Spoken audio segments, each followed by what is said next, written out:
Well, hello everybody. Again, I'm assuming I'm live. If anyone can thumb it up, just so I can know the sun is in my eye. Yep, thank you. Good to hear. Good to have you all here again. Hello everybody. Welcome to this humble abode in the northwest of Ireland, where we've had 8 days in a row of dry sunshine. It's been beautiful, the weather. So I hope wherever you are and wherever you live, your life is being good to you. There's a lot to talk about, so might make 2 videos a day depending if I get interrupted or not. So I want to talk about the Burkes. I want to talk about them because I don't like them. Now, I know a lot of you are going to I can see the fucking earwax flying out of your ears when I said this. But bear with me. Just listen to me, okay? Firstly, I want to say I don't care what your religion or your faith is. I just don't care. None of my business. And secondly, I think him being locked up in prison was absolutely disgraceful. And that's it. That's all I'm going to say, okay? Before I tell you why I don't particularly care for that family. Now, you have to ask yourself, what is the reason that I really like the Burkes, that I defend the Burkes, that I champion the Burkes? And I think a lot of it has to do with, the perceived thing of gender ideology being taught in schools. And that's true, yeah. I mean, no one should be happy about that. It's wrong. But what is the real motivation here? They went to Washington, D.C. for the St. Patrick's Week. I think they might even still be there for when Taoiseach Micheál Martin was meeting with Donald Trump. And it was initially very funny and very promising that they might cause him some serious embarrassment. And they were on the street doing basically a silent protest. And from what I gather, remember DC is very, very woke. So they were basically behind enemy lines the minute they arrived in DC. Like, it's not like they were in somewhere in the south. So they arrived behind enemy lines in a blue state, in the most democratic DNC Hillary Clinton world of them all. And apparently, from what I gather, a lot of people who were in the city were walking by and saw them doing their protest and said, "Oh, what's going on here?" And they got speaking to them and said, "Well, okay, I may not fully agree with them, or I may agree with them, but they seem like a nice family, blah, blah, blah." And they were doing very well. I thought they were playing a blinder. But one of the problems with homeschooling is, and it's true, when normies bring this up and educators bring this up, while homeschooling can produce tremendous academic results, as it did in the case of that family, the children of that family, it does, in some cases, not in all, a lot of homeschoolers, parents make sure this doesn't happen with their kids. It can rob them of social skills. And these social skills are developed in public school. So a lot of parents who do homeschool, they want to make sure their kids are out there socializing with other kids. You have to do both. You have to make sure that the kids are getting street smarts and things like that. The Burkes have no street smarts. They don't have street smarts, and there's a huge vacuum of social skills there, because they're basically raised in the family, and the family is a enclosed sort of ecosphere of its own, and they really don't know how to function outside the family. Now, they have all the rules and all the laws and all this stuff, but they don't know how to function outside the family. And this lack of street smarts played them into a trap the other night, because when they had that Irish gala dinner, that would have been pure Clinton Foundation. The Irish American lobby, don't kid yourself, it's MAGA. The ones with the power in Washington, D.C. would be DNC.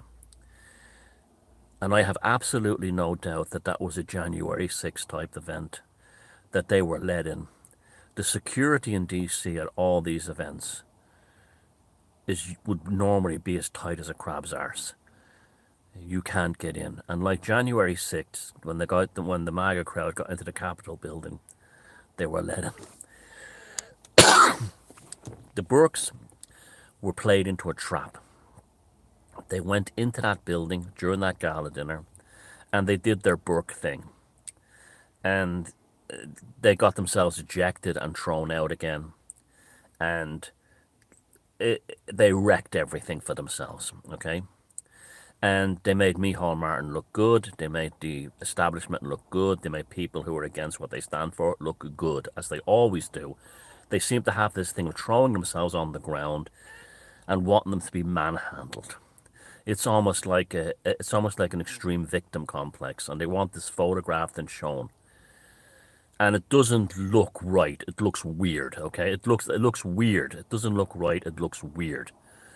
Now, that's and you could say to yourself, well, that's what they have to do to get their cause. And then you'll have people say, well, if only people had the guts that the Burkes had and stood up like the Burkes. And these are usually keyboard warriors who don't do anything themselves. And so if you criticize the Burkes in any way, you're instantly attacked, okay? Now, ask yourself, what precisely are the Burkes about? One thing, just one thing: getting Enoch Burke his job back. Now, how is that saving Ireland? How is that saving Ireland? So, you basically what we're looking at is a big kind of a fiasco surrounding workman's comp, or an employment tribunal hearing brought out into the open. That's all it is, okay? They're not doing it for Ireland. Firstly, they're doing it for Enoch Burke's employment, right? So that doesn't serve Ireland. Secondly, they're doing it for their Presbyterian cult. That does not serve Ireland, okay? What is the most pressing issue in Ireland today? Open borders emigration, completely destroying our society. Have you ever heard the Burkes make a stand on that? While you're screaming, sure, they're Irish heroes, aren't they? Sure, Jesus, aren't they wonderful? Aren't they Oh, they're fighting for Ireland. No, they won't ever have an issue with open borders immigration because they're Christians. All God's children. You didn't think about that one, did you? And it's serving as a maximum distraction away from the clear and present danger that Ireland has been falling under Sharia law ever since the proposal of the hate speech bill. McEntee's hate speech bill, that was the first stage towards Sharia law in Ireland, because it protects nobody else except the Mohammedans. Nobody else. It's there for their benefit completely. The proof of that is because Ireland is now basically a caliphate, you can attack, insult, verbally and physically, Jewish and Israeli people in Ireland, and the police won't touch you if you're a left-winger, because the left and Islam are the same thing. This is why you have this connection between people. What basically People for Profit is a Hamas terrorist cell operating as a political party, and Sinn Féin as well. These people are protected because they're seen part of the Islamic family, okay, the left. So, but if like someone on the right side of things, or even in the middle like me, was to could be pulled into and have been pulled into a police station for making a tweet. Yet we've had the most appalling verbal and physical assaults of Jewish and Israeli people in this country by left-wing pro-Islamic activists, pro-Sharia activists, and nothing gets done. It doesn't even get reported in the paper. Where if some guy on the right makes a tweet saying, I think, we should protect Irish values from all these mosques opening up everywhere, we have to be careful He's pulled down to the police station and questioned. Now, this is the Burkes. The Burkes have one issue only to get Enoch his job back. So don't give me this fucking bullshit that they're great Irish heroes who are, an inspiration to the rest of us. It's basically a workplace tribunal unfair dismissal case being brought amplified into an absolute mega fucking story it shouldn't be and serves as a distraction. Secondly, let's talk about your Abrahamic mind virus, okay? A lot of people were one way or the other in Ireland about Enoch Burke until that remarkable picture image of him when he first went back to the school, standing in front of the gates of the school. It was iconic. Now, up until that point, I didn't have a problem with him. I kind of supported him. I said, like, this is disgraceful. That man should have not went to prison for this. And I still believe that. At worst, they should have just like fired him and stopped paying his salary. But he was being paid his salary all the while. And again, it's a workplace tribunal story that you think is some kind of great patriotic escapade. Now, that image of him standing by the gates, that was many people watching that because of your Christian upbringing. What you saw was Jesus Christ being persecuted. The way he had his head down like this. And all these memes. If you stand for one thing, make sure you stand for it. And and it's like, well, is that for to get his job back? To get his job back. That's what it's about. So, and I don't have a problem with that. He's entitled to do that. Now, but that's all it's about. So they saw Jesus they saw Jesus on the cross when they saw him at that image of him outside the school. And the Abrahamic programming kicked in. And they said that's Jesus and his mother's the Virgin Mary and his sister's like Mary Magdalene. And the brothers are like the apostles. And so therefore it went from being a political kind of social cultural event to being a purely theological one. And there was that, and it's now the passion of Enoch Burke. Now, to be like honest, I don't really have a problem with Enoch Burke. He doesn't seem to be a bad person. He's quite attractive in lots of ways. I could understand why, people are drawn to him. There is a kind of an understated charisma there, but he's the only one in the family that has it. The rest of them don't have that at all. And you know what? I think the rest of the family know this, and that's why they kind of like they put him out there to the fore because he's the one who plays up that kind of like transgender Jesus. I don't mean he's a transgender, but the transgender apostate Jesus archetype. Look, folks, these archetypes have been ingrained into us since we were kids, and they're very, very powerful and strong. And they take over even people like me or anyone who may not even be Christian. You grew up with that image of Jesus Christ on the wall, that Dionysian image of the beard with the halo behind him, or the stations of the cross in the church. And that stuff is deeply ingrained in your subconscious mind. That when you see something or something is presented to you in that form, you are automatically drawn to it. Like, for instance, and it's not just in cultural or social or political things, it's in music, it's in everything. Remember when Russell Brand first came out as a kind of the big fake Russell Brand first came out as the Messiah complex? Well, all those like truthers thought he was Jesus. They thought he was Jesus Christ. I saw it with my own eyes. They believed that Russell Brand was a truther Christ because he looked a bit like, he had that Dionysian Christ-like image. And he spoke about, spiritual socialism and all this kind of stuff. All that kind of stuff. It even like Jim Morrison from The Doors. The Doors are a shit band. Jim Morrison has the most bizarre voice. The lyrics are stupid.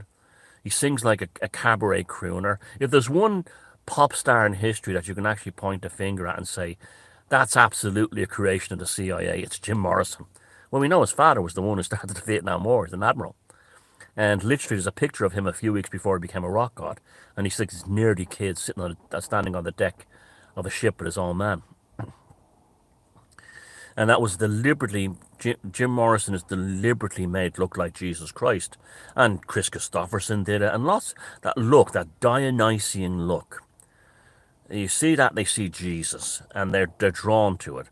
And although Enoch Burke doesn't have that Dionysian look about him, Though he could have, he had a beard, he definitely would look like. Cat Stevens was another one that looked like Jesus. And a lot of, though Cat Stevens was very talented, not like Jim Morrison. But the the image of him there was the man on the cross, was that the Calvary. That's what that was. And the school that it kicked him out, that was the temple that he'd been locked out of. And the all the rabbinical things that pulled into that. That whole thing that Gandhi said. Now, I'm not putting down your religion. I'm your Christian. I'm not putting you down. I'm talking about the archetypal effects that resonate within our subconscious when we see certain imagery. Some people are able to play up to it, and some people it happens naturally. Now, Gandhi said he's been is one of his most famous quotes that you often hear. I don't know if it's true. It's in the movie. Ah, Christians, yes, I quite like your Christ. It's your Christians I have a problem with. Well, for me, it's the other way around. I quite like Christians, but I don't really care for Christ. I understand that he was a rabbinical reformer who came to reform Judaism, and this whole story of him being gentle and non-hypocritical is not true at all. Not true at all. And this is a problem I have with that stuff. But again, your fate is your fate. Once you don't try to impose it on me, we can be the best friends in the world. That's why Islam is the clear and present danger. Britain is officially now an Islamic caliphate in all but name. I'm convinced that King Charles is converted, and he doesn't care about the English. He's running for his own bloodline. He's a lot like the Burkes that way. He don't care about his own gig, and it's Ireland is the same. I mean, Ireland, the hate speech bill was stage one in Islamic in Sharia law in this country. If you can't see that, you're not looking properly. That was its primary function. Now, people will say, it's only a matter of time now in Ireland before you see imams and stuff like that, operating schools and stuff like that. People say, sure, the bishops and the nuns ran the schools here for years. I know, but we're supposed to be getting away from that. And all religious control, and have like a secular religious system. And if people want to go to a religious school or school system, let them go. Otherwise, basic public education should be secular. So, and not run by religious of any kind. So, you have a situation now. You see what we're seeing in Europe right now. You see, listen to me very carefully. Those of you who live in areas that are predominantly Islamic, and you're in your teens or early 20s, in places like the north of England, Yorkshire, Lancashire, London area, Birmingham especially, you are either going to be converted or beheaded within your lifetime. You can be sure of that. There are 50,000 Islamic jihadists, officially 40 to 50,000. That's official under British numbers. And the history of Islam is the same. When there's a social breakdown, the Muslims just kill everybody. It happens everywhere. It's happening in the Congo. The reason why it doesn't happen in Islamic countries is because they have very strict laws there. You see, the two things to stop it from happening is the country has to be very rich and it has to have strict laws. So like Dubai, Singapore, Indonesia, and so on. And that's why it doesn't happen there. But in Western countries, they couldn't get away with what they get away with like the Pakistani grooming gangs couldn't get away with that in countries like Dubai. They'd be fucked. But they get away with it here because of liberalism. Liberalism has allowed the jihad to take place in Europe. So, like in the past, you always had it. Like, you don't believe me, just look at Yugoslavia. As soon as it fell apart, the Kosovans started killing the Serbs. And then the Western media rebranded it to make it sound like the Serbs were killing all the Muslims. It was the other way around. Because the liberal media, they had an agenda. They wanted to build a U.S. NATO base in Kosovo. So they supported the jihad, the intifada within Yugoslavia before it collapsed, as it was collapsing. And you're going to have to live with this. You're going to have to live with this. See, if you live in Ireland, your grandchildren will be Muslim. the way things are going. I know you're thinking like, oh, it's not going to happen. Or going to, no, the way it's going, the government against you. All you have to do is look at how Ireland is now the most anti-Jewish country on the planet. Ever stage two in the Gala Caliphate was the opening of the Palestinian embassy, the Hamas safe house in Dublin. Palestine's a country that doesn't exist. It never existed. It probably never will exist. But they opened. So basically, what's the purpose of that Palestinian office in Dublin? Embassy. It's a Hamas PR fundraising faction. So all you Irish who waved Palestinian flags and had Palestinian profile pics, all you've achieved is you've created a Sharia Ireland. And the Burkes are not helping either, because a lot of the people will say things like, oh, a lot of the normies will say things, if these people get their way, we'll go back to how it was with the Magdalen laundries and stuff like that, which is stupid because they're Protestants. But that kind of, we go back to the Catholic, or the Ireland that was controlled by the church. So there's a revulsion against Christianity. It's seen as an enemy within Ireland. Now, is the vacuum being filled by secularism? No, it's being filled by Islam. So that's the way it is. Now, you always had this great sort of like divisional conflict between Islam, between the Moors and Iberia, the Moors and Sicily, across the Dardanelles, the Bosphorus between, Europe and the Ottomans. Of course, the Danube, a better one, between the Ottomans and Europe. And you're going to have a situation where Western Europe will be, with the exception of maybe Hungary and Poland, Western Europe will be completely Islamic, all caliphates, and the Gulf Dam between the United States, which will be the only Western country left. As it stands, the only Western countries left that are still stuck by Western civilization are United States under MAGA, Hungary and Poland. There's no one else. Oh, and Russia. Remember, Russia is western, west of the Urals. So, and Russia. So they're the three nations that are fighting for the West. And that's why Trump wants a peace deal with Putin. He understands that Putin is ultimately fighting for the West too. The traditional West, the Western civilization, which you should be fighting for with all your soul, all your heart and soul, and not be concerning yourself with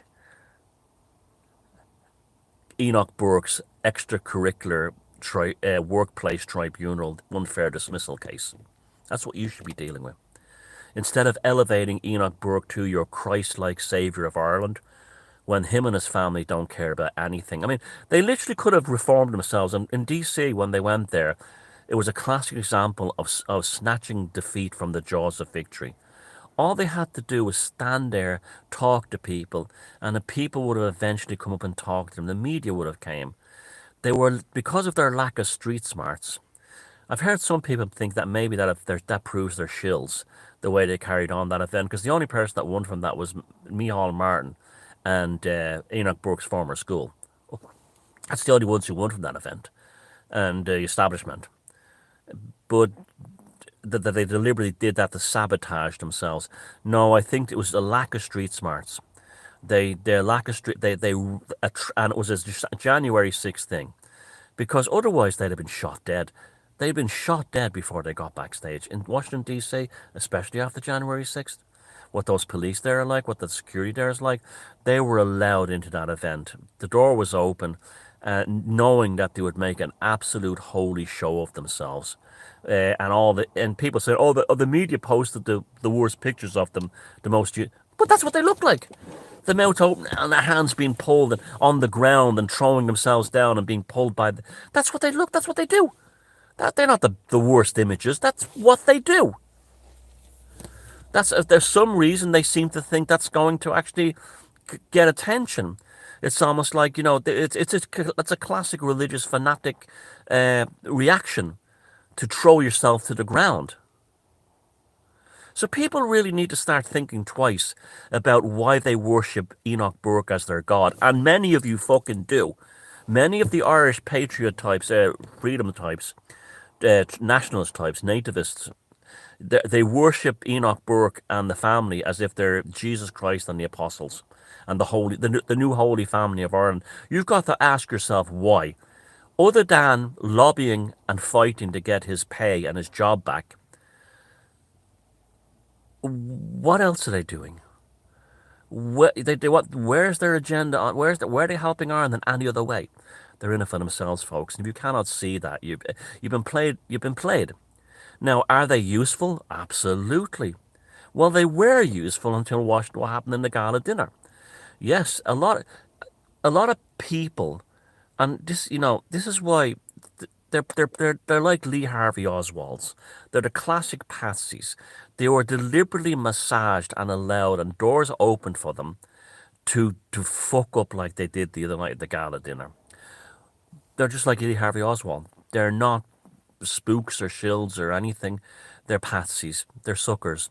And why were they allowed to do this? I can tell you why. The same reason there are lots of teachers in this country who are extremely uncomfortable about the transgender ideology being pushed in their schools here, but they won't say something. Why?